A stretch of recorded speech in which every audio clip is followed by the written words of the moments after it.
La conférence est sur Saint François d'Assise et le titre c'est L'homme qui écoute les oiseaux. Alors, parler de Saint François d'Assise aujourd'hui peut sembler étrange. Après tout, il a vécu il y a 8 siècles. C'était un autre monde, une autre époque. Et pourtant, peut-être que jamais son message n'a été aussi actuel. Nous vivons dans un monde puissant, connecté, performant, mais aussi inquiet et anxiogène. Un monde où beaucoup possèdent plus que jamais et se sentent pourtant intérieurement vides. Un monde où l'on parle beaucoup de réussite, mais où l'homme peine à répondre à une question simple. Qu'est-ce qu'une vie vraiment réussie? Qu'est-ce qu'une vie vraiment réussie? C'est peut-être là que l'histoire du jeune homme d'Assise commence à nous parler. Car François n'est pas né pauvre, non. Il est né exactement du côté où beaucoup rêvent d'être.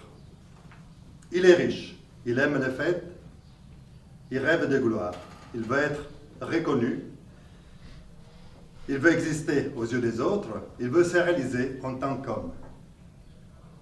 Sa quête est extérieure. Réussir, briller, impressionner. Il part à la guerre pour défendre les intérêts de sa classe sociale. Non pas les pauvres, la bourgeoisie, contre l'aristocratie qui à l'époque elle avait tous les pouvoirs. Il rêve d'honneur et de prestige, mais la réalité de la guerre le rattrape. Il est blessé et emprisonné. Imaginez-le un instant, seul, renfermé dans un cachot, le corps blessé. Parfois, c'est dans le fiasco, dans la déception, que commence à émerger la vérité. Car en François, quelque chose se fissure. Pas d'un coup, lentement. Deux rêves viennent troubler ses certitudes. Deux brèches s'ouvrent dans son monde bien ordonné. À partir de là, une question commence à l'habiter. Une question simple, mais redoutable. Ce que je poursuis me rend-il vraiment vivant? Ce que je poursuis me rend-il vraiment vivant? Peu à peu, François comprend que la réussite qu'il cherchait ne nourrit pas son cœur. Dans une petite chapelle en ruine, il entend une parole intérieure. « François, va, répare ma maison qui tombe en ruine. » Au début, il croit qu'il s'agit de pierre, et il commençait par restaurer la petite chapelle de ses mains. Plus tard, il comprendra qu'il s'agit des êtres humains qu'il devra restaurer, mais avec son cœur. François ne change pas simplement d'idée, il change d'orientation intérieure. Il découvre que pour transformer le monde autour de nous, il faut d'abord commencer à changer le monde à l'intérieur de nous. Il réalise que notre manière de voir et de penser change le monde. Il cesse de vouloir avoir une place dans le monde. Il cherche comment habiter ce monde autrement. Et au cœur de ce basculement, il y a une expérience fulgurante. Il se sent aimé. Oui, il se sent aimé. Pas aimé pour ses exploits, pas aimé pour son statut, pas aimé pour sa réussite, non. Aimé gratuitement, aimé sans condition. Et cet amour pour lui a un visage, celui de Jésus. Un amour qui ne juge pas, qui ne hiérarchise pas, qui ne se mérite pas. Un amour qui murmure, tu as de la valeur simplement parce que tu existes.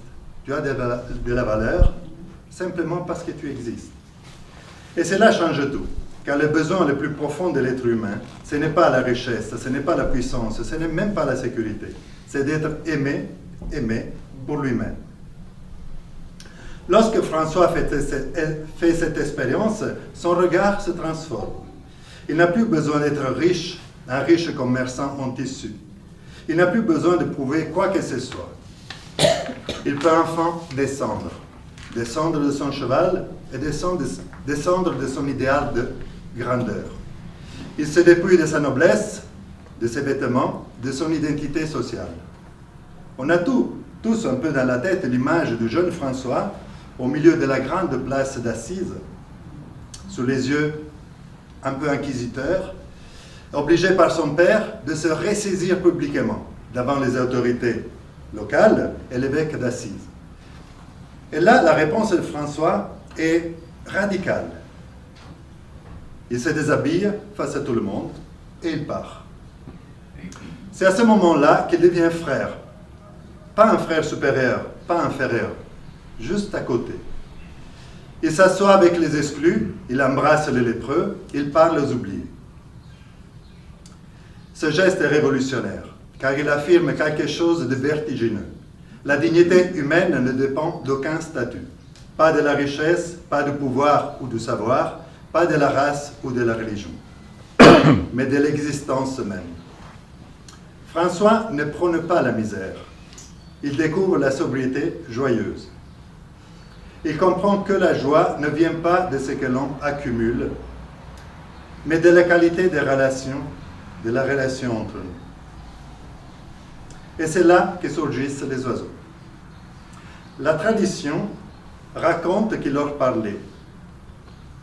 Certains vont peut-être sourire, mais la question n'est pas zoologique.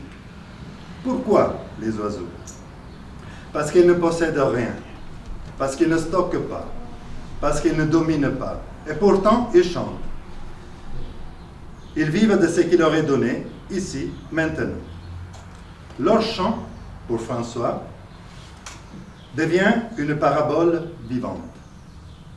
La joie parfaite ne naît pas de la domination ni de la sécurité absolue, il naît de la confiance dans la vie. Confiance dans la vie. La joie parfaite se nourrit de fraternité, d'attention, de don de soi.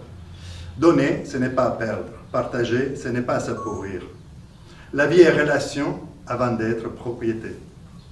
Pour François, être libre ne signifie pas faire tout ce que l'on veut. Être libre, c'est ne plus être gouverné ni par la peur de manquer, ni par le rejet de l'autre. C'est de se libérer de l'avidité, du besoin de dominer, de cette tentation d'écraser pour résister. Être libre, c'est pouvoir choisir la simplicité sans frustration. C'est savoir se réjouir quand l'autre grandit. Savoir se réjouir quand l'autre grandit. Mais cette liberté est exigeante. Elle demande un travail intérieur. Elle demande de briser nos petites forteresses. Elle demande de renoncer à l'égoïsme comme principe de survie. Et c'est ici que le message du Poverello d'Assise devient brûlant d'actualité pour nous. Comment être heureux quand d'autres ont faim? Comment chanter quand le monde souffre? François nous dirait sans doute que la joie ne peut pas être construite contre la souffrance de l'autre. Une joie qui ignore l'injustice, ce n'est qu'un confort fragile. La vraie joie naît lorsque l'amour reçu devient partage, lorsque la compassion devient action, lorsque la vérité crie plus fort que le mensonge, lorsque la responsabilité devient protection et accueil. Il ne s'agit pas de porter tout le mal du monde, il s'agit de refuser l'indifférence. Refuser l'indifférence. Et aujourd'hui, notre époque est marquée par un retour puissant des peurs. Peur de manquer, peur de guerre, peur de l'étranger, peur de perdre sa place ou son identité. Alors, nous construisons des murs visibles et des murs invisibles. Nous appelons réalisme ce qui exclut. Nous appelons force ce qui domine. Nous appelons dégâts collatéraux, la mort de femmes et d'enfants. Et peu à peu, le ciel se vide. Et avec lui, notre âme. Les oiseaux disparaissent.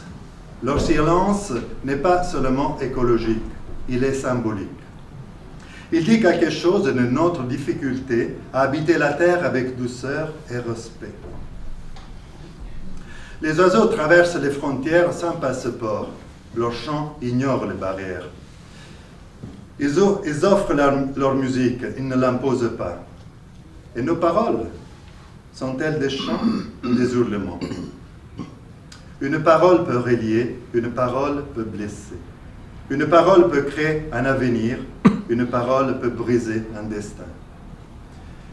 Quand les oiseaux disparaissent, le ciel se tait. Quand les paroles cessent d'être vivantes, les cœurs se ferment. Un monde sans oiseaux est un monde sans musique. Un monde sans fraternité est un monde sans joie durable. François d'Assise ne nous donne pas un programme politique. Il nous offre une question simple et décisive. Comment veux-tu habiter le monde? Dans la peur ou dans la confiance? Dans l'accumulation ou dans la relation? Dans la domination ou dans la fraternité? Dans la paix ou dans la guerre? Peut-être que réapprendre à écouter les oiseaux signifie simplement cela, réapprendre à vivre comme des frères, avec plus d'attention et plus de partage. Et peut-être alors que quelque chose recommencera à chanter, en nous, entre nous et autour de nous.